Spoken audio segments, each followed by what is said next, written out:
السلام عليكم ورحمة الله وبركاته. الحمد لله نحمده ونستعينه ونستغفره ونؤمن به ونتوكل عليه ونعوذ بالله من شرور أنفسنا ومن سيئات أعمالنا. من يهده الله فلا مضل له ومن يضلله فلا هادي له. ونشهد أن لا إله إلا الله وحده لا شريك له لا ضد له ولا ند له ولا مثل له ولا مثيل له. ونشهد أن سيدنا وسندنا ونبينا محمدا عبده ورسوله أرسله إلى كافة الناس بشيرا ونذيرا وداعيا إلى الله بإذنه سراجا وقمرا منيرا. أما بعد فأعوذ بالله من الشيطان الرجيم. بسم الله الرحمن الرحيم. ومن يعظم شعائر الله فإنها من تقوى القلوب. وقال رسول الله صلى الله عليه وسلم: من بنى لله مسجدا يبتغي به وجه الله بنى الله له بيتا في الجنة أو كما قال رسول الله صلى الله عليه وسلم. উপস্থিত পরম শ্রদ্ধাভাজন মুসল্লি ভাইয়েরা, আল্লাহ জাল্লা জালালুহুর অশেষ মেহেরবানি আমাদের উপর যে আল্লাহ তাআলা এই দুনিয়াতে আমাদেরকে এমন এক ঘরের সঙ্গে ভালোবেসে মহাব্বতের সঙ্গে যুক্ত থাকার তৌফিক দান করেছেন, যে ঘরের নাম হলো ইসলামের দৃষ্টিতে আল্লাহর ঘর, মসজিদ। আলহামদুলিল্লাহ। সৈয়দুনা হযরত আব্দুল্লাহ ইবনে আব্বাস রাদিয়াল্লাহু তাআলা আনহুমা রাসূলুল্লাহ সাল্লাল্লাহু আলাইহি ওয়াসাল্লামের প্রিয় চাচা হযরত আব্বাস রাদিয়াল্লাহু তাআলা আনহু, যে আব্বাস রাদিয়াল্লাহু তাআলা আনহু রাসূলুল্লাহ সাল্লাল্লাহু আলাইহি ওয়াসাল্লাম যখন মদিনায় হিজরত করবেন, মদিনার লোকেরা যখন আনতে গেছে, তখন তিনি রাসূলুল্লাহ সাল্লাল্লাহু আলাইহি ওয়াসাল্লামের পক্ষ হয়ে গভীর রাত্রে পাহাড়ের ঘাটিতে বক্তৃতা করেছেন। একদিক থেকে চাচা, আরেক দিক থেকে দুই ভাই যখন ঘর বানিয়েছেন মদিনায় এসে, তো ঘরের ছাদের উপরে পানি পড়ার জন্য নালা দেওয়া দরকার। তো কিভাবে দিবেন? এখনকার মতো তখনকার দিনে প্রয়োজনীয় সবকিছু অ্যাভেলেবেল ছিল না, যে একটা মই লাগে। তো আল্লাহ রসুল বলেছেন যে চাচা, তুমি আমার কাঁধে দাঁড়িয়ে এখানে নালা বসাও। হযরত আব্বাস রাদিয়াল্লাহু তাআলা আনহু বলেছেন যে আমি তোমার কাঁধে চড়বো, তুমি তো আল্লাহ রসুল, আল্লাহর নবী, আল্লাহর নবীর কাঁধে আবার মানুষ উঠে কেন? তো রাসূলুল্লাহ সাল্লাল্লাহু আলাইহি ওয়াসাল্লাম বলেছেন, আমি আল্লাহর নবী আর তুমি আমার চাচা। তাহলে কেমন ইজ্জতওয়ালা মানুষ! তার ছেলে সৈয়দুনা আব্দুল্লাহ ইবনে আব্বাস রাদিয়াল্লাহু তাআলা আনহুমা, বাবা তো বাবার জায়গায় আছেন, আর বাবার এই পুত্র রাসূলুল্লাহ সাল্লাল্লাহু আলাইহি ওয়াসাল্লামের একান্ত আদরের মানুষ। রাসূলুল্লাহ সাল্লাল্লাহু আলাইহি ওয়াসাল্লাম তার জন্য দোয়া দিয়েছেন দুইটা, আল্লাহুম্মা আল্লিমহুল কিতাব ওয়া ফাক্কিহহু ফিদ্দীন। হে আল্লাহ, তাকে তুমি কোরআনের আলেম বানাও, আল্লিমহুল কিতাব, ওয়া ফাক্কিহহু ফিদ্দীন, এবং দ্বীনের ফকিহ বানাও। ফকিহ যারা কোরআন এবং হাদিস থেকে মানব জীবনের প্রয়োজনীয় সমস্ত বিধিবিধান উদ্ধার করেন, আবিষ্কার করেন, তাদেরকে বলা হয় ফকিহ।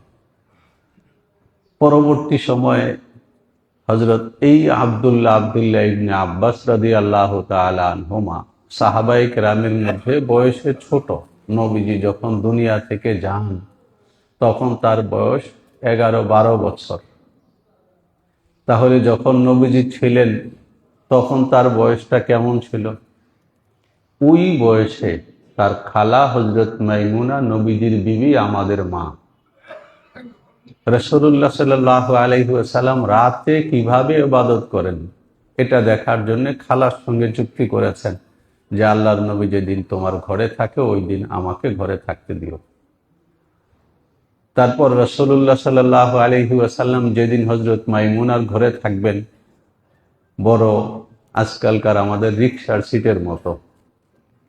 তার কারণ হলো ভেতরে ওই খেজুর গাছ, এটা যখন পুরনো হয়ে যায়, ভাঙ্গা হয়, তো তার যে আঁশ বের হয়, এই আঁশ ভেতরে আর বাইরে চামড়া, এটা হতো বালিশ। তো এই রকমের লম্বা বালিশ হযরত ইবনে আব্বাস রাদিয়াল্লাহু তাআলা আনহুমা এশা পরে খালার ঘরে আগে ভাগে চলে গেছেন, এই লম্বা বালিশের ওই মাথার মধ্যে মাথা দিয়ে এইভাবে শুয়ে পড়েছেন। তারপরে খালা এইভাবে শুয়েছেন, আল্লাহ রাসূল পাশে এসে এইভাবে শুয়েছেন। চিত্রটা খেয়াল করেছেন? হ্যাঁ, যে বালিশটা যদি এরকমের লম্বা হয়, তো এই যে মাথাটা, এই মাথাটার মধ্যে মাথা দিয়ে হযরত ইবনে আব্বাস ধরেন দক্ষিণ দিকে পা দিয়ে শুয়েছেন। আর এরপরে যে সোজা বালিশটা থাকলো, এই বালিশের উপরে হলো খালা এবং নবীজি সাল্লাল্লাহু আলাইহি ওয়াসাল্লাম। কেমন কপাল! হ্যাঁ, কেমন কপাল! মদিনা শরীফে গিয়ে নামলে দেওবন্দ মাদ্রাসার প্রতিষ্ঠাতা হযরত মাওলানা মোহাম্মদ কাসেম নানতুবি রাহিমাহুল্লাহ তাআলা জুতা খুলে ফেলতেন। বলতেন, কোন জায়গার মাটির মধ্যে যে আল্লাহ রসুলের পা পড়েছে জানি না, তো সেই মাটি শরীরে লাগবে, সেটা জুতায় লাগবে কেন?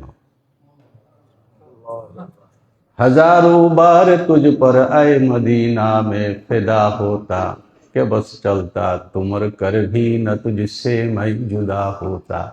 চোখের পানি ফেলতেন আর এই কবিতা আবৃত্তি করতেন যে যদি এমন হতো যে এই মদিনার মাটিতে পড়েই জীবনের শেষ নিঃশ্বাস ত্যাগ করি, তাহলে জীবনে এর চেয়ে বড় আর কোনো কিছু চাওয়া ছিল না। মদিনার সামান্য মাটি ওলামায়ে কেরামের কাছে, বুজুর্গানে দ্বীনের কাছে এত প্রিয়, আর সেই মদিনাওয়ালার মাথার পাশে মাথা রেখে ঘুমোচ্ছেন। এরপরে আল্লাহ রাসূল কিভাবে কিভাবে তাহাজ্জুদ করেন সব দেখেছেন। এরপরে দিনের বেলা লোকজনের কাছে বয়ান করেছেন যে আল্লাহ রাসূল এইভাবে রাতে ঘুমান, এইভাবে জাগেন, জেগে ইন্না ফি খালকিস সামাওয়াতি ওয়াল আরদ এই আয়াত তেলাওয়াত করেন। এরপরে আল্লাহ রাসূল এইভাবে ওযু করেন, তারপরে এইভাবে নামাজ পড়েন, বিস্তারিত বয়ান করেছেন।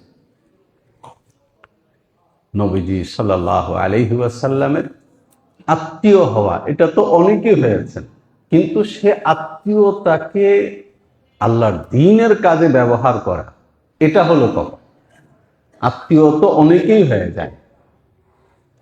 মোতাওয়াল্লি সাহেব, তার ছেলে তো মোতাওয়াল্লি সাহেবের ছেলে, কিন্তু ছেলে হওয়ার পরে বাবা যে কাজ করে গেছেন ওই কাজটাকে নিজের মিশন বানানো, এটা হলো মানুষের কপালের কপাল।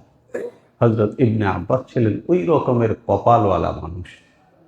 মুহাম্মাদুর রাসূলুল্লাহ সাল্লাল্লাহু আলাইহি ওয়াসাল্লামকে ওইটুকু বয়সে তিনি বুঝবার জন্য, ধারণ করবার জন্য যে অস্থির ছিলেন, রাসূলুল্লাহ সাল্লাল্লাহু আলাইহি ওয়াসাল্লাম মুগ্ধ ছিলেন তার প্রতি, এই জন্যই দোয়া দিয়েছেন। উম্মত পরবর্তী সময়ে তার উপাধি দিয়েছেন হিব্রুল উম্মাহ, এই উম্মতের মধ্যে জ্ঞানের সাগর।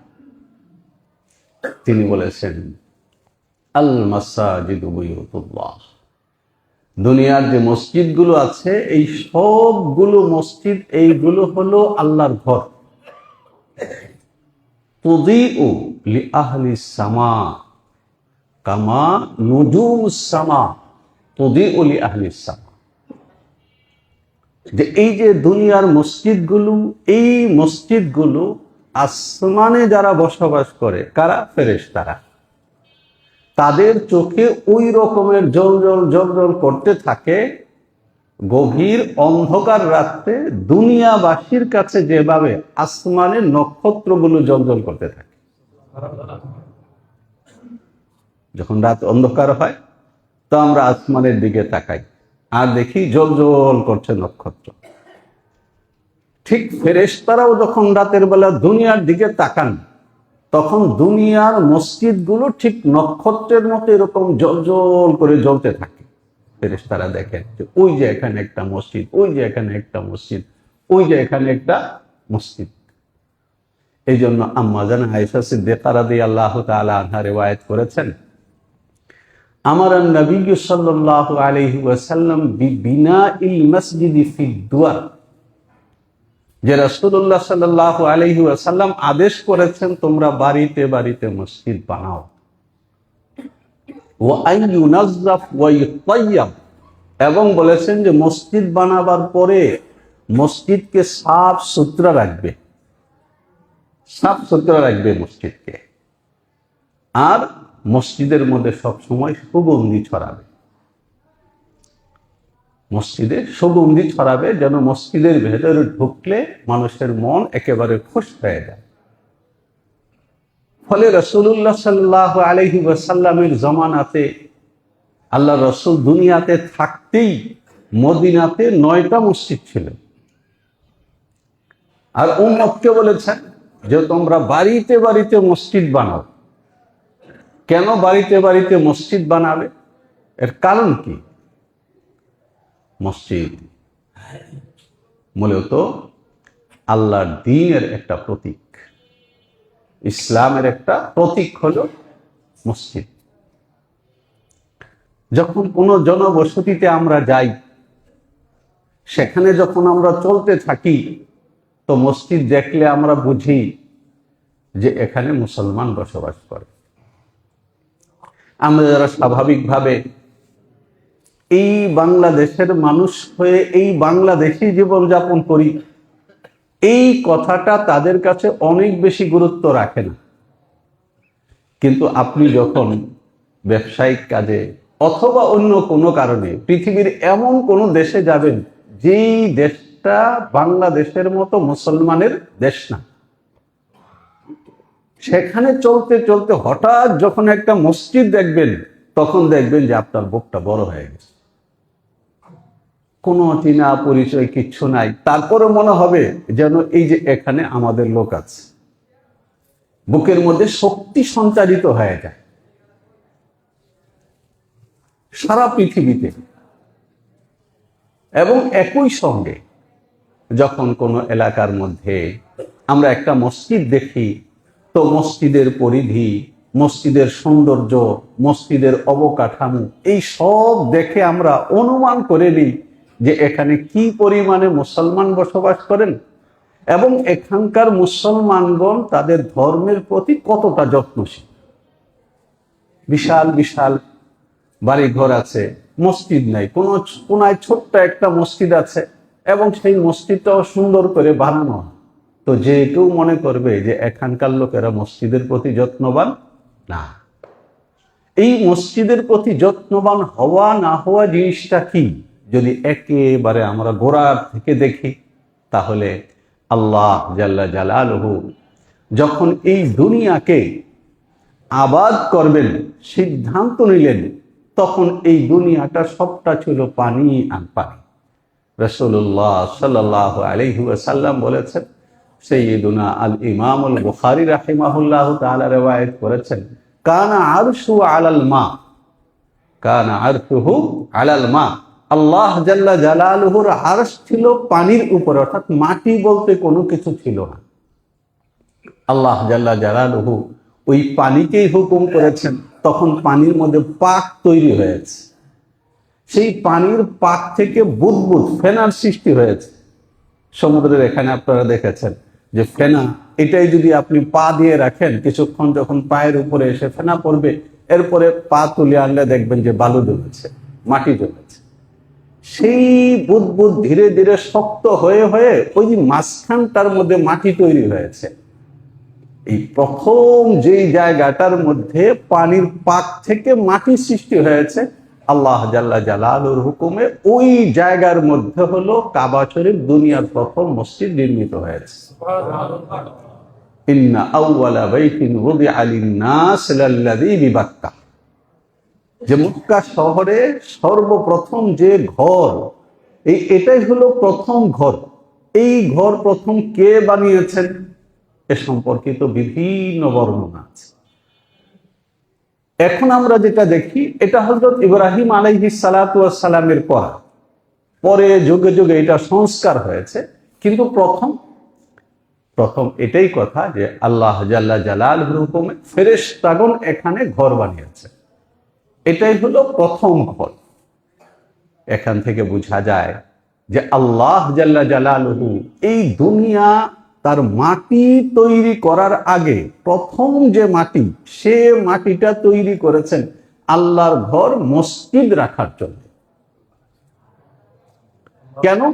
এই কারণে যে মানুষ যতদিন পর্যন্ত এই আল্লাহর ঘরের সঙ্গে যুক্ত থাকবে, আল্লাহর ঘরের চাহিদা যতদিন পর্যন্ত মানুষ পূর্ণ করবে, ততদিন আল্লাহ তাআলা যেভাবে মানুষকে চান দুনিয়াতে মানুষ ওইভাবে থাকবে।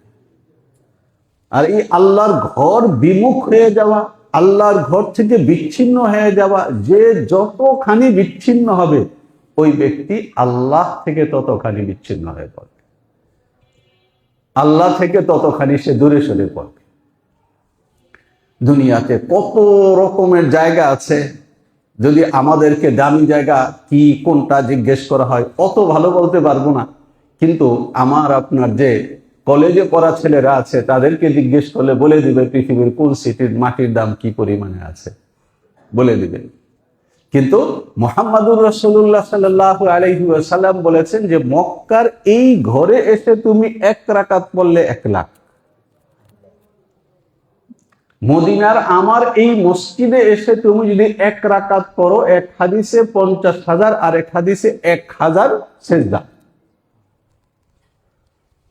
আর তুমি যদি বাইতুল মুকাদ্দাসের যে মসজিদ সেখানে গিয়ে পড়ো, তাহলে তুমি 1 রাকাত পড়লে 500 রাকাত। এক ওয়াক্তের নামাজ আদায় করলে 500 ওয়াক্ত তোমার আমল নামায় লিখে দেওয়া হবে। এই যে মানুষের আমলের মর্যাদা বেড়ে যাওয়া, এই আমলের মর্যাদা বেড়ে যাওয়া কি দুনিয়ার দিকে তাকাইলে আমরা বুঝবো। দুনিয়ার দিকে তাকাইলে এইভাবে বুঝবো যে দুইজনই ব্যয়, দুইজনই ব্যবসায়ী। দেখা গেল যে হঠাৎ করে একজনের ব্যবসা এমন বিষয়াশয়ের মধ্যে যে ডলারের দাম বাড়লে সঙ্গে সঙ্গে তার ব্যবসার কি দাম বেড়ে যায় না। এখন আরেকজন তার ব্যবসা ওই রকমের না, হুট করে দেখা যাবে যে উনি ব্যয় সাহেবকে বেশি গুরুত্ব দিতে শুরু করেছেন। কেন? দাম বেড়ে গেছে, ডলারের দাম বেড়ে গেছে। এখন ব্যয় কি সম্পদ, মান বেড়ে গেছে, সম্পদের মান বেড়ে গেছে, এখন ব্যয়ের চেয়ারও কি হয়ে গেছে, উঁচা হয়ে গেছে। এটা আমাদের কাছে যেমন আল্লাহ জাল্লা জালালুহুর কাছেও যে ব্যক্তি নেকির বিচারে উপরে উঠে যায় সে আল্লাহ তাআলার কাছে চলে যায়। এই জন্য বুজুর্গানে দ্বীন, উলামায়ে কেরাম, তাদেরকে যুগে যুগে মানুষ কেন শ্রদ্ধা করে এসেছে। হজের সময় তো আমরা কিছু কিছু ঘটনা আপনাদের খেদমতে আরজ করব, যে কোন বুজুর্গ এমন যে 50 বার হজ করবার পরে তারপরে ঠিক করেছেন যে এইবার হজে যাব। হজের সময় যখন ঘনিয়ে এসেছে তো রাসূলুল্লাহ সাল্লাল্লাহু আলাইহি ওয়াসাল্লামকে স্বপ্নে দেখছেন। রাসূলুল্লাহ সাল্লাল্লাহু আলাইহি ওয়াসাল্লাম জিজ্ঞেস করতেছেন, আসবে না তুমি? কাফেলা চলে গেছে, কি করবেন? একা একা রওনা হয়ে গেছেন যে বাইতুল্লাহ যাব, সেখান থেকে নবীজি সাল্লাল্লাহু আলাইহি ওয়াসাল্লামের সঙ্গে দেখা করব। তো প্রতি বছর যে মদিনা শরীফে গিয়ে নবীজি সাল্লাল্লাহু আলাইহি ওয়াসাল্লামের এখানে থাকেন অনেক দিন, তো আল্লাহর রাসূলের এখানে যাওয়া থাকা না, শব্দগুলো আমরা নিজেরা মনে রাখি, শব্দগুলো নিজেদের মধ্যে আলোচনা করি, শব্দগুলো ঘরের মধ্যে আলোচনা করি, ছেলে মেয়েদের সামনে আলোচনা করি, তাহলে এক সময় এই শব্দগুলোর একটা অর্থ আছে, এটা আমাদের দিলের মধ্যে বসবে। আমরা যারা যাই তারা তো শুধু মদিনা শরীফের মসজিদে যায়। ইমাম মালিক রহমতুল্লাহি আলাইহির সামনে কেউ যদি বলতো নবীজির কবর জিয়ারত করেছে, উনি রাগ করতেন। কেন? তুমি এই কথা বলতে পারো না যে রাসূলুল্লাহ সাল্লাল্লাহু আলাইহি ওয়াসাল্লামের সঙ্গে দেখা করেছি? এটা কেন বলো? অর্থাৎ তুমি যখন নবীজি সাল্লাল্লাহু আলাইহি ওয়াসাল্লামের কবর শরীফের সামনে দাঁড়াচ্ছ, নবীজি তো জীবিত, তুমি তো নবীজির সঙ্গে দেখা করেছো। কবর জিয়ারত করবে তো আমরা মরে গেলে সেখানে গিয়ে। তাহলে তাদের দিলের মধ্যে মদিনার জিয়ারত এটা কি রকমের উচ্চ মর্যাদা সম্পন্ন ছিল।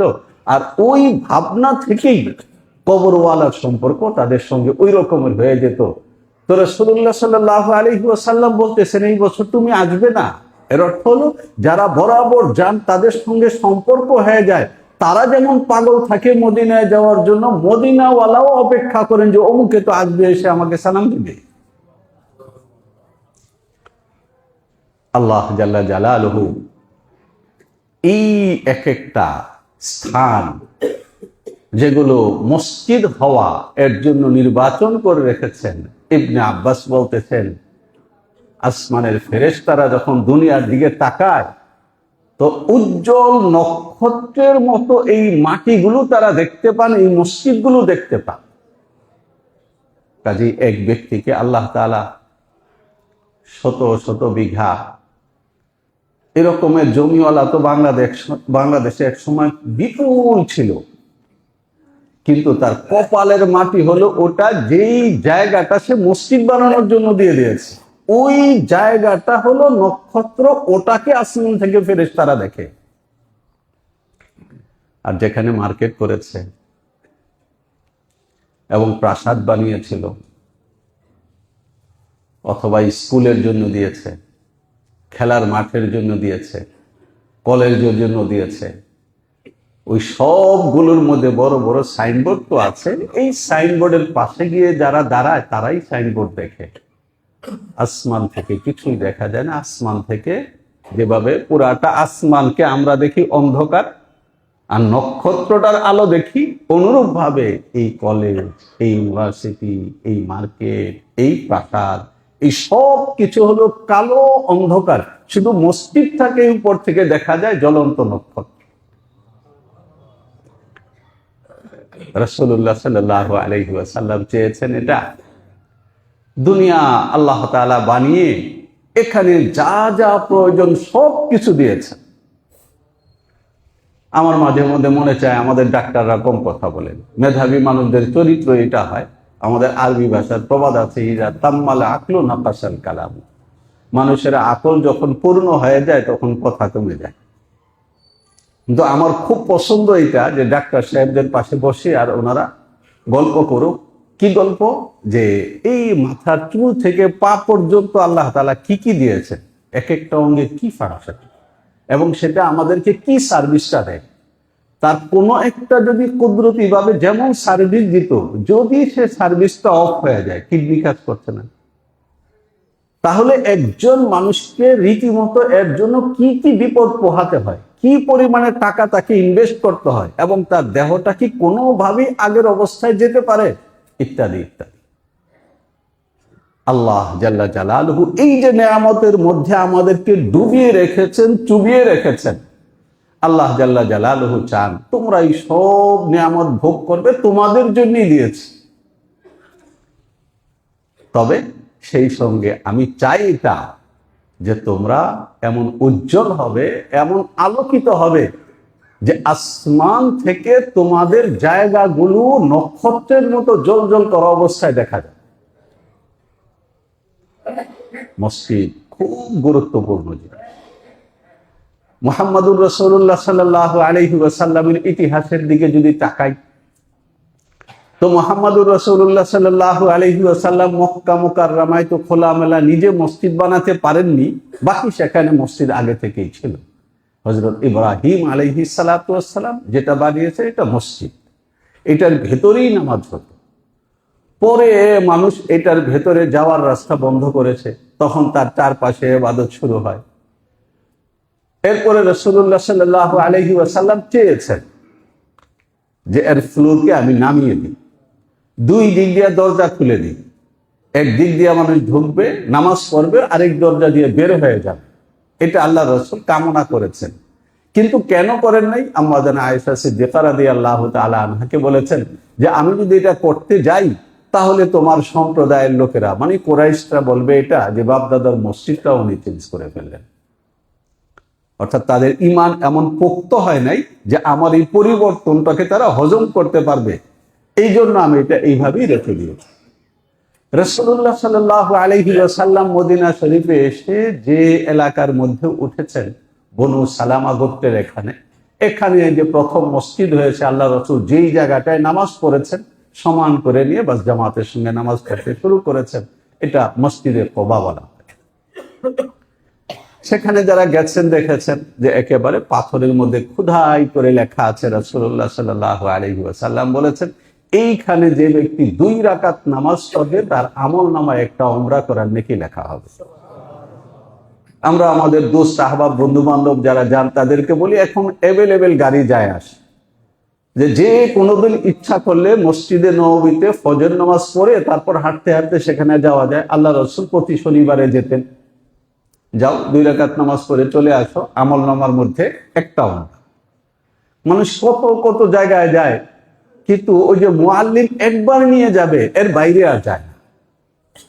এটা শুধুমাত্র একটা মসজিদ, শুধুমাত্র একটা উমরা সেটা না, এটা মুহাম্মাদুর রাসূলুল্লাহ সাল্লাল্লাহু আলাইহি ওয়াসাল্লাম এবং তার সঙ্গীগণ আল্লাহর দ্বীনের জন্য যে কি কোরবানি দিয়েছেন তার স্মারক এটা, তার স্মৃতি স্তম্ভ এটা, যে কেমন কেমন মক্কার প্রভাবশালী ধনীরা আল্লাহর দ্বীনের জন্য বাড়ি ঘর থেকে বিতাড়িত হয়ে নিঃস্ব অবস্থায় এই পল্লীতে সর্বপ্রথম এসে উঠেছিলেন। আর এখানকার মানুষরা কেমন কপালওয়ালা মানুষ, যে আপন ভাই বেরাদারের মতো এমন ভাবে বুকে টেনে নিয়েছেন যে রাসূলুল্লাহ সাল্লাল্লাহু আলাইহি ওয়াসাল্লাম যখন আল্লাহর হুকুমে সেখান থেকে শহরে চলে আসেন তখন তারা চোখের পানি ছেড়ে দিয়ে দাঁড়িয়েছে। রাসূলুল্লাহ সাল্লাল্লাহু আলাইহি ওয়াসাল্লাম তাদের সান্ত্বনার জন্য প্রতি সপ্তাহে একবার সেখানে হাঁটতে হাঁটতে যেতেন এবং গিয়ে 2 রাকাত নামাজ পড়তেন, সেখানকার লোকদের সঙ্গে কথাবার্তা বলতেন। তারপর রাসূলুল্লাহ সাল্লাল্লাহু আলাইহি ওয়াসাল্লাম মদিনা আবাদ করার জন্য প্রথম মসজিদ বানিয়েছেন। আর মসজিদকে আবাদ করার জন্য মসজিদের পেছনের অংশকে মাদ্রাসা বানিয়েছে। কারণ যদি মাদ্রাসা না থাকে তাহলে মসজিদ আবাদ করার লোক থাকবে না। এই জন্য আমরা যারা যাই তারা এটা একটা দেখার জায়গা। এখন তো হেরেম মসজিদে নববীর পাশেই যে জাদুঘর রাখা আছে, সেখানে মাটি দিয়ে বানানো দেখানো আছে যে আল্লাহ রাসূলের জমানায় মসজিদে নববী কেমন ছিল। রাসূলুল্লাহ সাল্লাল্লাহু আলাইহি ওয়াসাল্লাম একটা বিরান জায়গা পছন্দ করেছেন, তারপর বলেছেন জায়গা কার, মালিককে ডাকা হয়েছে, বলেছেন সামিলুনি, দাম বলো, আমি এই জায়গাটা কিনবো, কিনে মসজিদ বানাবো। যারা জায়গাওয়ালা তারা বলেছেন, ইয়া রাসূলুল্লাহ, আল্লাহর জন্য আমরা এটা দান করে দিচ্ছি, আপনি এখানে মসজিদ বানান। রাসূলুল্লাহ সাল্লাল্লাহু আলাইহি ওয়াসাল্লাম বলছেন, না, আমি কিনবো। কেন?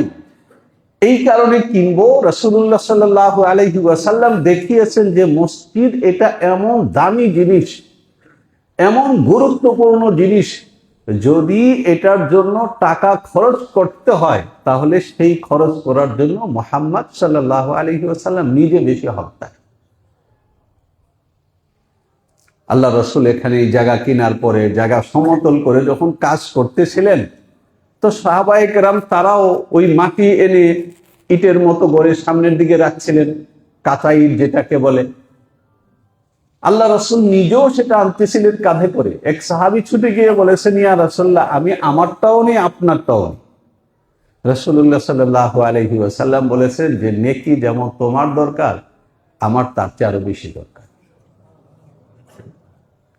মুহাম্মদ সাল্লাল্লাহু আলাইহি ওয়াসাল্লাম মসজিদ তৈরিতে নিজে শারীরিকভাবে অংশগ্রহণ করছেন, অথচ সাহাবায়ে কেরাম তো রাসূলুল্লাহ সাল্লাল্লাহু আলাইহি ওয়াসাল্লামের জন্য এই রকমের ভালোবাসায় উষ্ণ ছিলেন যে মুহাম্মদ সাল্লাল্লাহু আলাইহি ওয়াসাল্লামের পক্ষ হয়ে কাজ করা এটা তারা চিরদিনের জন্য নিজেদের কপাল মনে করেছেন। কিন্তু আল্লাহ রাসূল দেখিয়েছেন যে না, এটা যেন তেন কাজ না।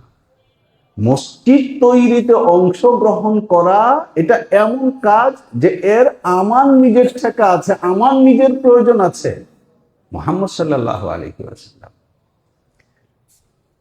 আমরা আমাদেরকে এই জায়গায় এসে জিজ্ঞেস করার জিনিস। আমি আমাদের সমাজে প্রচলিত একটা মেজাজ, প্রচলিত একটা চরিত্র, প্রচলিত একটা কি বলে এটাকে, ধারণা যেটা চলে এসছে, সেই জায়গাটায় সামান্য একটু নাড়াচাড়া দিতে চাই।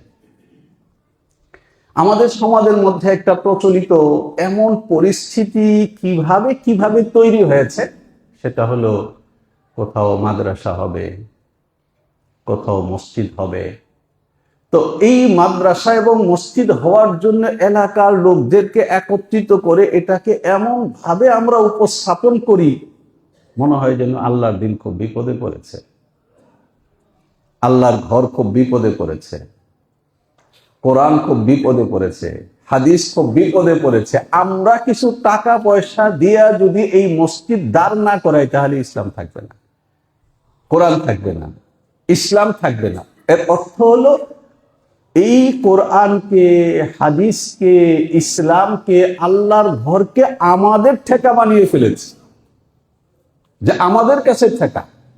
অথচ বিষয়টা এমন ছিল না, বিষয়টা ছিল এমন যে ঠেকাটা আমাদের। আল্লাহ জাল্লা জালালুহু যখন আমার 60 বছর 70 বছরে যা যা দিয়েছেন এই সব কিছু এক পাশে রেখে তারপর যখন আল্লাহ জাল্লা জালালুহু বলবেন যে আমি যাকাত হিসাবে এই জিনিসটা তোমার কাছে চেয়েছিলাম, তোমাদের মহল্লায় এই এতগুলো মানুষ তাদের নামাজের জন্য মসজিদ দরকার ছিল, এটা আমার পক্ষ থেকে একটা তোমার কাছে চাওয়া ছিল। হাদিসে কুদসির মধ্যে আছে না যে বান্দা আমি তোমার কাছে পানি চেয়েছি, পানি তো দাও। যে আল্লাহ তুমি পানি চাইবে? যে হ্যাঁ, একজন ক্ষুধার্ত পিপাসার্ত ব্যক্তি সে যখন তৃষ্ণার্ত হয়ে তোমার কাছে পানি চেয়েছে, সে তো আমার বান্দা, ওই পানিটা আমি চেয়েছিলাম। যদি সেদিন তাকে পানি পান করাতে, তাহলে আজকে হাসরের ময়দানে আমি তোমাকে পানি পান করাবো। এই যে আমরা মনোভাবটা চেঞ্জ করে ফেলেছি, এটার একটা বড় রকমের ক্ষতি আছে। বড় রকমের ক্ষতিটা হলো এই, আপনারা নিজেরাই নিজেদের জায়গা থেকে এই কথাটা চিন্তা করেন যে যদি এটা মনে করি আমরা আল্লাহ ঠেকা, আল্লাহর কোরআন ঠেকা মানে কি, ইসলাম ঠেকা মানে কি, আল্লাহর ঘর ঠেকা মানে কি? আল্লাহ ঠেকা না, এটা কোনো মুসলমান কল্পনা করতে পারে? কোনো মুসলমান কল্পনা করতে পারে? কাজে একজন মুসলমান সে মাদ্রাসার পাশে তার সর্বশক্তি দিয়ে দাঁড়াবে, মসজিদের পাশে সর্বশক্তি দিয়ে দাঁড়াবে, আল্লাহর দ্বীনের যে কোনো কাজ প্রয়োজন দেখলে সঙ্গে সঙ্গে পাশে গিয়ে তার সাধ্য দিয়ে দাঁড়াবে। কেন? যেটা আমার বিপদের সময় আমাকে উপকার করে। যেদিন মা ভুলে যাবেন, বাবা ভুলে যাবেন, তখন এই কাজটা আমার জন্য আমার পাশে এসে দাঁড়াবে। এটা ছিল হলো ইসলামের মূল দর্শন। কিন্তু সেই দর্শনটাকে ধীরে ধীরে আমরা পরিপূর্ণ উল্টে ফেলেছি, এমন ভাবে উল্টে ফেলেছি যে আমাদের যারা মসজিদ মাদ্রাসার সঙ্গে সম্পৃক্ত, আলহামদুলিল্লাহ তাদের তো অন্তর সাফ, কিন্তু মুসলমান হওয়ার পরও আমাদের যে সমস্ত ভাইদের মাদ্রাসা মসজিদের সঙ্গে সম্পর্ক নাই, তারা মনে করে এটা যে মাদ্রাসা মসজিদের গরিব মানুষের জায়গা, কিছু আমরা যারা টাকা পয়সাওয়ালা কিছু দিয়া টিয়া তারপরে এদেরকে বাঁচায় রাখি। এই রকমের একটা প্রবণতা, এই রকমের একটা বোধ আমাদের সমাজের মধ্যে সৃষ্টি হয়েছে মুসলমান হিসেবে, যা আমাদের জন্য কোনোভাবেই শোভনীয় না, কোনোভাবেই মর্যাদাশীল না, ইজ্জতওয়ালা চিন্তা না। কয়েকটা কথা খেয়াল করে শুনুন। মসজিদ কি জিনিস? আমি শুরুতে বলেছি মসজিদ হলো আল্লাহর দ্বীনের একটা প্রতীক, আল্লাহর দ্বীনের একটা প্রতীক। আমাদের এখানে তো রাস্তাঘাটের পাশে মসজিদ এখনো পর্যন্ত মানুষ ওইভাবে প্রয়োজন পড়ে না, ব্যাপকভাবে তাই ভাবে না। সৌদি আরবে আপনারা যারা বারবার যান তারা দেখেন সেখানে উপরে সবুজ লাইট জ্বলে। কাজেই যে কেউ নামাজ পড়বে দূর থেকে দেখে সবুজ লাইট কোন জায়গায় দেখা যাচ্ছে, বাস ওই সবুজ লাইট দেখা যায়, ওইখানে গিয়ে আমরা নামাজ পড়ব। তো এই সবুজ লাইট মানে মসজিদ, এই মসজিদ মানে এই জায়গায় নামাজ না, অন্য কোনো চিন্তার জন্য এটা খোঁজে কেউ? নামাজের জায়গা। কিরকমের জায়গা এটা? এই জায়গার মধ্যে এসে আমরা জামাতের সঙ্গে নামাজ আদায় করি। রাসূলুল্লাহ সাল্লাল্লাহু আলাইহি ওয়াসাল্লাম এক হাদিসের মধ্যে বলেছেন, আস-সালাতু ফিল মসজিদি তা'দিলু আল ফরিদ আল হজ্জ আল মাবরুরা।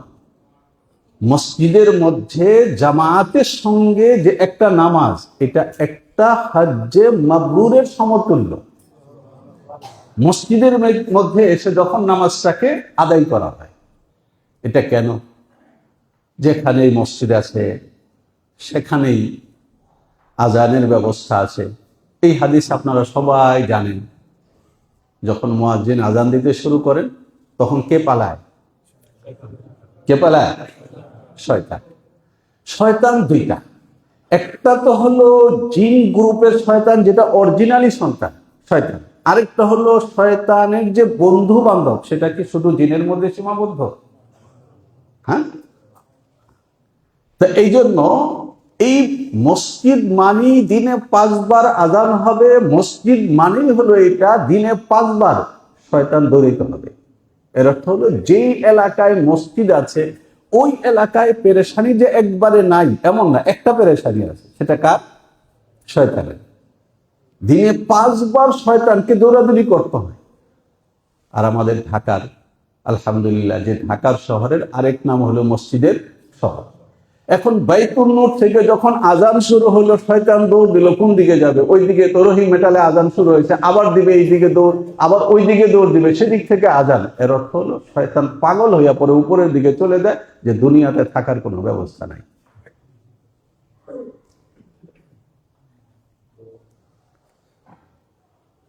এখন শয়তান যারা এই আজান শুনে দৌড়ায়, বিষয়টা কি এমন যে সব শয়তানি আরবি বুঝে এবং আজানের শব্দগুলোর অর্থ বুঝে? আল্লাহ আজানের শব্দগুলোর মধ্যে এই পাওয়ার রাখছে। এটা কানে পড়লেই শয়তান এভাবে দৌড় দেয়। এটা ঠিক যেই রকমের একটা পাওয়ার, এর বিপরীত পাওয়ারটাও আছে যখন আজানের আওয়াজটা কোন ইমানদার ব্যক্তির দিলের মধ্যে পড়ে, তখন তার ভালো লেগে ওঠে। আলহামদুলিল্লাহ, আমাদের বাংলাদেশের এমন অনেক তরুণ আছে যে এখানে তো ঘরে ঘরে মসজিদ, মা বাবা দাদা দাদি নামাজ পরিবেশ তারা দেখে, কিন্তু তারা যখন এমন কোন দেশে চলে যায় যে দেশে কাছাকাছি মসজিদ নাই, সে দেশে তারা যখন সপ্তাহে 1 মাসে কোনো এক শহরে যাওয়ার পরে তারপর দেখে যে এখানে মসজিদ দেখা যাচ্ছে, কানে আজান, তারা এসে আমাদেরকে বলে, তখন সঙ্গে সঙ্গে মানে বুকটা ভরে যায় এবং গাড়ি তারা সেখানে ব্রেক করে দেয় আজানটা শোনার জন্য, এবং ফোন করে বলে যে অনেক দিন পরে আজকে হুজুর আজান শুনলাম, এবং আজান শোনার পরে চোখ দিয়ে পানি চলে এসছে, এবং রাস্তায় নেমে দাঁড়িয়ে অনেকক্ষণ পর্যন্ত ওই মসজিদের দিকে তাকিয়ে রয়েছে। যে বাংলাদেশে প্রতিদিন আজান শুনতাম আর এখন আজান শুনি না। কাজে আজান একজনকে জ্বালায়, আবার আরেকজনের মনের মধ্যে শক্তি যোগায়, পরিতৃপ্ত করে। মসজিদ হলো এই রকমের জিনিস। রাসূলুল্লাহ সাল্লাল্লাহু আলাইহি ওয়াসাল্লাম মসজিদ বানাইতে উৎসাহিত করেছেন। আল্লাহ রাসূল প্রথম মসজিদ নিজে টাকা ধার করেছেন আবু বকর সিদ্দিক রাদিয়াল্লাহু তাআলা আনহুকে, দেখিয়েছেন যে এইভাবে নিজের টাকা দিয়ে বানাবে। মদিনায় এরপরে আরো 8টা মসজিদ হয়ে 9টা মসজিদ হয়েছে আল্লাহ রাসূলের জমানার মধ্যে, এবং প্রত্যেকে নিজেদের উদ্যোগে করে নিয়েছেন। যখন আল্লাহ জাল্লা জালালুহু মুসলমানদেরকে রাষ্ট্রীয়ভাবে শক্তি দিয়েছেন, সামর্থ্য দিয়েছেন, ওমর রাদিয়াল্লাহু তাআলা সরকারি পত্রাবলী এক সময় আমাদের ইসলামী ফাউন্ডেশন ছেপেছিল, সেই পত্রাবলীর মধ্যে আছে এটা। তিনি গভর্নরদের উদ্দেশ্যে চিঠি লিখেছেন যে প্রত্যেক শহরে এত বড় করে একটা মসজিদ করবে যে ওই এলাকার সমস্ত সাবালক মুসলমান যেন একসঙ্গে জমার নামাজ আদায় করে। বাগদাদে একটা মসজিদ বানিয়েছেন ওই জমানার মধ্যে, যখন এই একতলা এক মসজিদে একসঙ্গে 60,000 মানুষ নামাজ পড়তে পারত। যদি আমরা এই রকমের মসজিদের ইতিহাস পড়তে থাকি, ঘাটতে থাকি, সারা পৃথিবীতে দেখে আমরা অবাক হই। এরপরে যখন এই উপমহাদেশে ইংরেজরা আসলো, তো যখন মসজিদের মধ্যে আজান হতো ইংরেজদের মন খুশি হয়ে যেত নাকি? হ্যাঁ, মাদ্রাসার মধ্যে, মাদ্রাসায় তাদের প্রথম মাথা ব্যথার কারণ, তার কারণ হলো সেখান থেকে ঈমান উৎপাদন হয়, কিন্তু এটা মার্কেটিং হয়, বা কি বলে শোরুম না, উৎপাদনের পরে শোরুমটার নাম হলো মসজিদ। এখানে এসে ঈমানের চর্চাটা হয়। তারা দেখেছে যে হিন্দুরা আমাদের জন্য বিপদ না, কারণ হিন্দুরা তো এত ভালো ভালো, যে এরা যখন গরুকে ভগবান মানে, তাইলে একজন ইংরেজ অফিসারকে ভগবান মানতে অসুবিধা কি? এমনি মানবে। কিন্তু মুসলমান মুসলমান তো এই বিশাল আসমান জমিনকে কিচ্ছু মানে না। ওমর রাদিয়াল্লাহু তাআলা আনহুর কাছে যখন চিঠি গেছে যে নীল নদের নিয়ম হলো প্রতি বছরের এই তারিখে একটা সুন্দরী মেয়েকে ছেড়ে দিলে তারপর এটা চলে, নতুবা অফ হয়ে যায়। ওমর বলেছেন যে অফ থাকুক, কিন্তু একজন মানুষ বিসর্জন দেয়া যাবে না। পরে চিঠি গেল যে নীল নদ তো শুকিয়ে যাচ্ছে, মানুষ এলাকা ছেড়ে চলে যাচ্ছে। ওমর চিঠি লিখেছেন নীল নদের নামে, এবং হযরত আমর ইবনে আসকে বলেছেন যে এই চিঠিটা নদীর মাঝখানে ছুঁড়ে মারবে। তিনি পড়েছেন, সেখানে লেখা ছিল আমিরুল মুমিনিন ওমরের পক্ষ থেকে নীল নদের নামে। তুমি যদি তোমার শক্তিতে প্রবাহিত হয়ে থাকো তাহলে তোমার মতো নীল নদের আমাদের প্রয়োজন নাই। আর যদি আল্লাহর হুকুমে তুমি প্রবাহিত হয়ে থাকো তাহলে আমি আল্লাহর বান্দা ওমর বলছি যে এখন তুমি আমার এই চিঠি পাওয়ার পরে প্রবাহিত হতে থাকো, সঙ্গে সঙ্গে জোয়ার। মুসলমান তো এই জাতি, সুতরাং তাদেরকে তো যে কোনো শক্তির সামনে এনে বলা যায় না যে মাথা নত করো। ইসলামের এই চর্চার জায়গায় মসজিদ। ইংরেজরা যখন দেখলো যে এরাই আমাদের জন্য বিপদ, তখন তারা মাদ্রাসা মসজিদের নামে রাজা বাদশারা, জমিদাররা, এখানকার নবাবরা যে বিশাল বিশাল সম্পদ দান করেছিলেন, যে সম্পদ দিয়ে যে আয় হবে, প্রত্যেক বড় মসজিদের সঙ্গে একটা মাদ্রাসা ছিল। ওই আয় দিয়ে ইমাম, শিক্ষক, যারা ছাত্র বসবাস করে সবার থাকা খাওয়ার ব্যবস্থা হবে। তারা এক আদেশে সমস্ত অক্ষয় সম্পত্তি বাতিল করে দিল। তারা আশা করেছিল যে টাকা না থাকার কারণে যেমন তাদের ধর্ম শুকায় ছাই হয়ে গেছে, মুসলমানদের ধর্ম শুকায় কি হয়ে যাবে? ছাই হয়ে যাবে। কিন্তু আল্লাহর শুকর, আমরা মুসলমানরা যতই সেজদা আদায় করি শুকর হক আদায় হবে না যে আমাদের পূর্বপুরুষরা কেমন ভাগ্যবান ছিলেন। আমাদের পূর্বপুরুষদের কাছ থেকে ইংরেজরা সব কিছু ছিনায় নেওয়ার পরও তাদের দিল থেকে ঈমান ছিনায় নিতে পারে, আল্লাহ রসুলের মহাব্বত ছিনায় নিতে পারে। তাদের রাষ্ট্র ক্ষমতা ছিনিয়ে নিয়েছে, নবাবি ছিনিয়ে নিয়েছে, তাদের ব্যবসায়িক পোর্টগুলোকে দখল করে নিয়েছে, মার্কেট দখল করে নিয়েছে, সেখানে হিন্দুদেরকে প্রতিষ্ঠিত করেছে। সবকিছুর পরে মুসলমানগণ নিজেদের কাজের উপর দায়িত্ব নিয়েছেন। যেখানে মসজিদ ছিল মসজিদ চলবে, আমরা খাইলে ইমাম সাহেব খাবেন। মাদ্রাসা ছিল মাদ্রাসা থাকবে, যদি আমরা খাই তাহলে এখানকার উস্তাদ খাবেন, এখানকার ছাত্ররা খাবেন। এখনো বাংলাদেশে রোজির প্রথা চালু আছে অনেক জায়গায়। মুসলমানগণ এই জিম্মাদারি তাদের কাঁধে তুলে নেওয়ার কারণে কি হয়েছে এটা, যে যদি সেই ইংরেজ মানিকদেরকে এখন তুলে এনে দেখানো যেত যে 80,000 মাদ্রাসা মসজিদ বন্ধ করেছিল বাঙ্গাল এলাকার মধ্যে, এখন স্বয়ং বাংলাদেশেই 10 লাখের মতো মসজিদ আছে। আমার এই কথা বলবার উদ্দেশ্য এটা যে এক সময় এই মসজিদ এই সামনের দিকে ছিল। আমার তো এই এলাকার মধ্যে 30 বছরের বেশি হয়ে গেছে। হেঁটে যাওয়ার সময় সামনে খোলা জায়গা ছিল সবটা না। এরপরে যখন প্রয়োজন পড়েছে তখন এক রকমের, আপনারা যারা এখানকার পুরনো মুসল্লি তারা জানেন, হিম্মত করে মোতাওয়াল্লি সাহেব এবং কমিটির এখন যারা আছেন তারা এটাকে বড় করা শুরু করেছে। আল্লাহ কি মেহেরবানি এবং দয়া।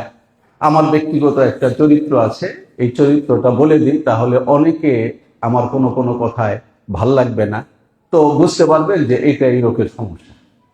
সেটা হলো আমি নিজে আশাবাদী মানুষ, আমি হতাশাকে পছন্দ করি না। যে আমাদের মুসলমান ভাইদের মধ্যে কিছু ভাই আছে রমজান মাস আসলে জান দিয়া ফেলায় না, আবার অনেকে বলে হুজুর এই 3 দিনই দেখবেন, এরপরে আর দেখবেন না। কিন্তু আমি তো হাদিসের মধ্যে পড়েছি যে আল্লাহ রসুলকে যখন আল্লাহ পারমিশন দিবেন যে জাহান্নামে যারা চলে গেছেন তাদের মধ্যে আপনার উম্মত যাদেরকে দেখা যায় আপনি আনেন, সেজদার ডাক পাওয়া গেলে উল্টাইতে উপরে আসলে যখন একবার আগুন জ্বলবে, আল্লাহ রসুল বলেন ওই যে কপালে সেজদা দেখা গেছে আমার। সব শেষ হওয়ার পরে আল্লাহ জাল্লা জালালুহু বলবেন আপনার যে উম্মত শুধুমাত্র কালেমা পড়ে ঈমান এনেছে, জীবনে একবারও সেজদা করে নাই, তাকে কিন্তু দেখা যাচ্ছে না। এবার তাদেরকে আমি এনে দিচ্ছি। আল্লাহ তাআলা 1 কোষ দিয়ে জাহান্নাম থেকে সব উম্মত বের করে নিয়ে আসবে। কাজেই শুধু 3 দিনে সে নামাজ পড়ে না, এই শবে কদরের রাত্রে সব কি ভাষায় ফেলায়, শবে বরাতে ভাষায় ফেলায়। আমার কথা হলো যে এইটাও কোনো না কোনো সময় কি কাজে লাগবে। একজন ব্যক্তি এক শবে বরাতের রাত দিয়ে এরুসিলায় নাজাত পেয়ে যাওয়া, এক শবে কদর দিয়ে নাজাত পেয়ে যাওয়া, এটা তো এখন আমরা নাজাত একটা শব্দ বলতেছি, বুঝতেছি, তাই না? যে জাহান্নামটা কি, যে কবরের মধ্যে 10টা মাথাওয়ালা একটা সাপ তার একটা মুখ দিয়ে দুনিয়াতে একবার দংশন করলে কিয়ামত পর্যন্ত আল্লাহ রাসূল বলেছেন এখানে উদ্ভিদ গজানোর ক্ষমতাই থাকতো না। সেই সাপ ছবলের পর ছবল মারতে থাকবে। ওই জাহান্নাম, ওই আগুন থেকে একজন মানুষ বের হয়ে আসবে যদি সে মসজিদে একটু জায়গা পায়। আলহামদুলিল্লাহ 2 তালা হয়ে গেছে, 3 তালার কিছু কাজ বাকি আছে, 4 তালার কাজ বাকি আছে। আমি এটা বলতে ভালোবাসি যেভাবে আমরা আল্লাহকে ভালোবাসি, আল্লাহর দ্বীনকে ভালোবাসি, পেয়ারা নবী মুহাম্মদুর রাসূলুল্লাহ সাল্লাল্লাহু আলাইহি ওয়াসাল্লামকে ভালোবাসি, ওই ভালোবাসার জায়গা থেকে কমিটির সঙ্গে এসে দেখা করে যে আমি কি অংশগ্রহণ করতে পারি, এটা যারা করব তাদের দাম। আর আরেকটা হলো দেলোয়ার ভাই, এই আপনার কিন্তু 20 লাখ টাকা দিতে হবে, 1 লাখ টাকা দিতে হবে, 3 লাখ টাকা দিতে হবে, দুইটার মধ্যে পার্থক্য আছে না? পার্থক্য আছে না? পার্থক্য আছে। ভালোবেসে করব। কি জন্য করব?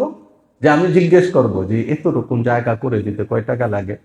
আমার আব্বার জন্য একটা মুসল্লা বানিয়ে দিতেছি। সিএনবি মসজিদে যখন একটু কয়েক মিনিট বেশি সময় নিচ্ছে, কষ্ট হচ্ছে আপনাদের? এসি হয়, আমি শুরুতে বিরোধিতা করেছি, পরে নিকেতনের আমার এক ঘনিষ্ঠ মুসল্লি, তো উনি আসেন না। হঠাৎ একদিন দেখা, ভাই আসেন না কেন? যে ছেলেকে নিয়ে যেতে, হয়তো ছেলে এখন যাওয়ার উপযুক্ত হয়েছে, বলে বাবা খুব গরম লাগে, এই জন্য আসতে পারি না। তখন আমি আমার মত চেঞ্জ করে ফেলেছি যে আমাদের বাচ্চাদেরকে তো আনতে হবে। ওরা যদি এইরকম যে এসি হইলে আসবে, তাহলে এসি হইলে বাবার হাত ধরে আসুক, আসতে হবে, সিজদার জায়গাটাকে চিনাতে হবে। আমি আমার বন্ধুদেরকে বলি, এইটা বন্ধু মানে শুধু আলেম না, আপনাদের কথা বলছি, বন্ধুদেরকে বলি যে আপনার সাধ্য আছে, তাহলে আপনার ছেলে যখন অন্য কারো নামাজ নষ্ট করবে না, এই বয়সে চলে এসছে, মসজিদে আনুন, সিজদার জায়গাটা চিনুন। আল্লাহ যদি আরেকটু সাধ্য দেয়, তাহলে হাত ধরে গিয়ে দেখান এটা মক্কা শরীফ, এটা কাবা শরীফ, এটা আল্লাহর ঘর, এই জায়গাটা চিনানোর জিনিস। মদিনা শরীফে নিয়ে যান যে এই গম্বুজটার নিচে আমাদের নবীজি ঘুমোচ্ছেন, এইটা তার মসজিদ, এইখানে তিনি নামাজ পড়েছেন। আপনি ওই কবরস্থানটাকে দেখান যে এখানে নবীজি সাল্লাল্লাহু আলাইহি ওয়াসাল্লামের ছেলের কবর। আপনি ম্যাপ দেখে বের করুন নবীজি সাল্লাল্লাহু আলাইহি ওয়াসাল্লামের ছেলে ইব্রাহিমের কবরটা কোন জায়গায়, ইমাম মালিকের কবরটা কোন জায়গায়, আমাদের মায়েরদের কবরটা কোন জায়গায়, নবীজির ফুফুদের কবরটা কোন জায়গায়, নবীজির বিবি আমাদের মায়েদের কবরটা কোন জায়গায়, হাত ধরে ধরে দেখান। ঠিকানা, ইমানের ঠিকানা, নাজাতের ঠিকানা, এটাই হলো ভালোবাসার মূল ঠিকানা। এই জন্য আমি মনে করি যে এই জায়গাগুলোর মধ্যে এসে যাদের বুঝে আসছে তারা ঘরে গিয়ে একটু আলোচনা করা যে 3 তলা এবং 4 তলার কাজ কমপ্লিট করতে হবে, বলো দেখি আমরা কি করতে পারি। আল্লাহ শুকর, মাঝে মধ্যে তো এমন কথাও কোনো ভাইয়া এসে বলে, ছেলে মেয়েরা বলে যে বাবা তাইলে এই বছর আমরা তো অন্যান্য সময় এত টাকা এই পারপাসে খরচ করি, তাহলে এই টাকাটা তুমি মাদ্রাসায় দিয়ে দাও, এই টাকাটা মসজিদে দিয়ে দাও। তো বাবারাও খুব ভালো মানুষ, যে আলহামদুলিল্লাহ আমি খুব খুশি হয়েছি, বাস হিসাব করে এটা দিয়ে দেয়। আর ছেলে মেয়েদের চাহিদা যেটা আগে পূরণ করতো, এটা সুন্দর করে পূরণ করেন এবং বলেন যে তোমরা যে এইভাবে বললে, সাপোর্ট দিলে, আমি যে টাকাটা মাদ্রাসায় দিলাম, টাকাটা মসজিদে দিলাম, আমার অন্তর এই কারণে খুশি হয়েছে যে আমি আশাবাদী, এখন আমি মরে গেলে তোমরা আমার জন্য দান করবে। আমি এই বিশ্বাসটা নিয়ে দুনিয়া থেকে যেতে চাচ্ছি। আমি মসজিদ মাদ্রাসার জন্য এইভাবে বলতে পছন্দ করি, সবাই ভালোবেসে দিব, ঘরের মধ্যে পরিবেশ তৈরি করে দিব। দুনিয়া থেকে যাওয়ার আগে আমার ছেলে মেয়ে, স্ত্রী, সন্তান, তাদের থেকে এই আচরণটা আমি আদায় করে নিব যে আমি মরে গেলে আমার জন্য আমার সন্তানরা দান করবে কিনা, না আমার রেখে যাওয়া সবটা সম্পদ তারা শুধু নিজেরা ব্যবহার করবে, আমি কবরে যেখানে ঘুমোচ্ছি সেখানেও যে এসি দরকার আছে এটা তারা মনে রাখবে না, তারা শুধুমাত্র মনে করবে তাদের ঘরের এসিটাই শেষ এসি। যদি এই বিষয়টাকে আমরা এইভাবে উপলব্ধি করি, বুঝি, তাহলে এই মসজিদ, গ্রামের বাড়িতে নিজ নিজ এলাকার মসজিদ, জীবনে যেখানে গিয়ে সুযোগ পাবো মাদ্রাসা মসজিদ নিন্দা করার জন্য আমার সাধ্যটুকু আমি ভালোবেসে দিব, আমার প্রয়োজন এটা মনে করে। আল্লাহ তাআলা আমাদের সকলকে বুঝবার এবং মানবার তৌফিক দিন। আমিন। ওয়া আখির দাওয়ানা আলহামদুলিল্লাহি রাব্বিল আলামিন। যারা সুন্নত করি নাই, 4 রাকাত সুন্নত